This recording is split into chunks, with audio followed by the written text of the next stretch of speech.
Warning: the following video is raw and unscripted. Ranting and rambling may occur. Viewer discretion is advised.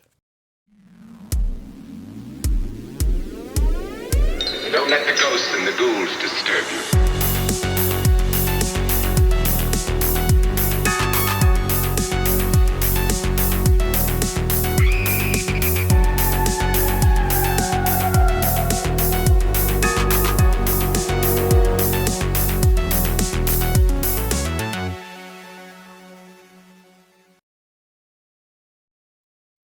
Surprise, Sydney. Don't you remember who I am? No! Well, let me teach you a little something, Sid. Some of us out here are trying to make a living, while you live in the limelight, casting shadows on the friends that died all around you to make you who you are today.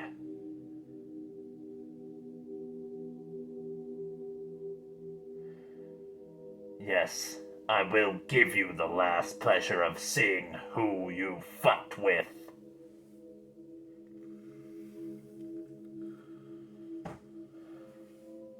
It's me, Josh, from Nightmare On Woodsboro Lake.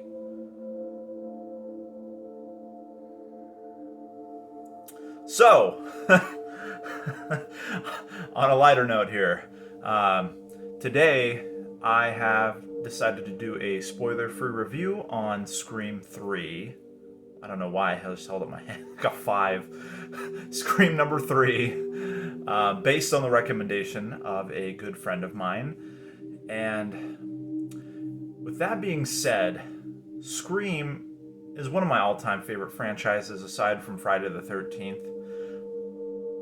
But Scream 3, in my opinion, now I might catch flack for this, is my least favorite in the series. I know a lot of people could argue with me and say 4 sucks, or, they don't like the new one. But 3, I enjoyed watching it, but it just didn't do it for me. So, Scream 3, I'm not going to give any spoilers away. This is a spoiler-free review, like I said. Or I didn't say. I don't remember. On my day off, my brain goes beep out the window. So, Scream 3, we have the movies based around the Stab franchise. And they are making a new film, and then murders start to occur again. So yeah, see how I'm trying to keep this very light and just skim the surface? So the murdering starts happening again, because it wouldn't be a Scream movie without it. And we find, Dewey is working with the movie producers and stuff as kind of like this on site person who has lived through the events, kind of like like an advisor. And Gail is doing her thing, being a journalist. And Sydney has become this recluse. She's out living out in the hills somewhere, away from everybody, and working from home. She does this whole women's crisis line, and but under a false name and under this patch through number, so that people don't know who she is, where she's from, or can't get that kind of information, because like I said, she's recluse. She is after the events of the first 2 Screams, our girl needs a break. So, that's where our 3 main characters are. Rest in peace, Randy. We lost you in Scream 2. I was devastated. You didn't even get a fantastic on-screen kill. I think you deserved more. So we're focused, we're centralized on, our main characters, and then we're also kind of sidetracked on these people who are playing in this movie, and they're being, hunted down and killed. And so Detective Kincaid, who is played by Patrick Dempsey, I think his name was. Yeah, he's been in quite a few things. But I really enjoyed his character. He's very, like, friendly but pushy. I don't know. He's like the good cop and bad cop kind of rolled into one, like split personality, Jekyll and Hyde going on. But he's, assigned to this case, and he's like trying to get, Dewey and Gale to, like, give up where Sydney is. He's like, she's a key witness in this, like, on all this stuff. She, that's who Ghostface is always after, kind of thing. And but yeah, I mean, there's not much to say without giving anything away, so I need to, like, just break this down here. So we have movie counterparts. I guess essentially that's what I was trying to say. So we've got their counterparts. They're being, like, killed off by this Ghostface killer. So, they're having to, like, shut down the movie, and shit really hits the fan. But it eventually draws Sydney out of hiding, and she's once again brought to face this Ghostface killer, who is obviously trying to bring her out of the woodworks, because every Scream, here's a little spoiler for 5, but up until Scream 5, everything prior was about Sydney. So, obviously that's Ghostface's target. He'll, clear out all the debris to get to her and draw her in. So he goes through and he's killing these movie actors and actresses, and finally draws her out of hiding. And then she has to come face to face with Ghostface once again, figure out who they are, why they're doing this, and in this movie, it brings out this whole, like, segment where it's like things that you didn't know were going on that affect the way you see things from the first film.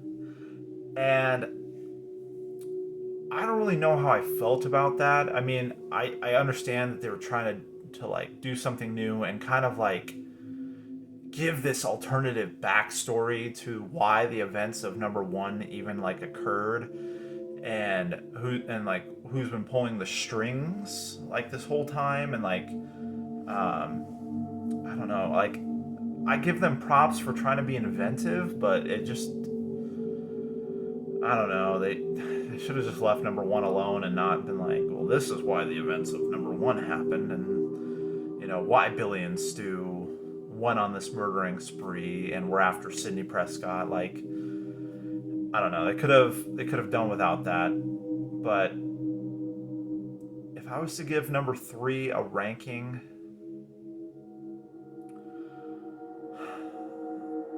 I'd have to give it a 5. It was entertaining, and I love seeing my Scream cast, back again, to take on Ghostface, but the franchise would be fine without it.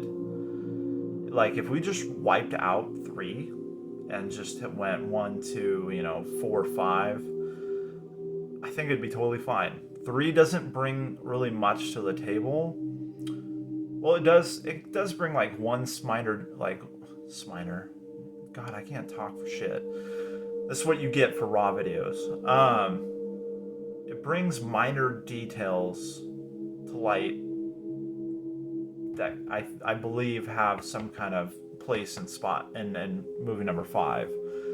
Aside from that, like, it's really just not really worth the time. I mean, when I'm watching, like, a marathon of the movies, of course I'm going to play 3. I'm going to play them all the way through because, I do love the Scream franchise, but yeah, I just don't care for it. it did have some good kills, you know, and some fun new inventive stuff. That's for sure. I'm not gonna dock it for that. Um, just for the main thing that affected me was the killer reveal and just all that stuff that led uh, us to believe that, you know, there was a different reason for the sequence of events that have led up to this point. It just wasn't. Ugh. I don't want to get into a rant, but um, check it out if you haven't at least once. I mean, it's fair enough to say that you should give it at least one watch, and I'll let you determine what you think of Scream 3 if you haven't seen it before. Like I said, I was trying not to like spoil anything for this because I'm trying to do a lot more spoiler-free reviews and let you, the watcher, go check it out for yourself if you haven't, and let you determine what you think of the movie. I don't want to give any preconceived notions, just my, you know, opinion. So I hope you guys enjoyed this train wreck of a video, and I really do hope that you guys have a wicked rest of your week, and keep killing it out there. Just don't get caught.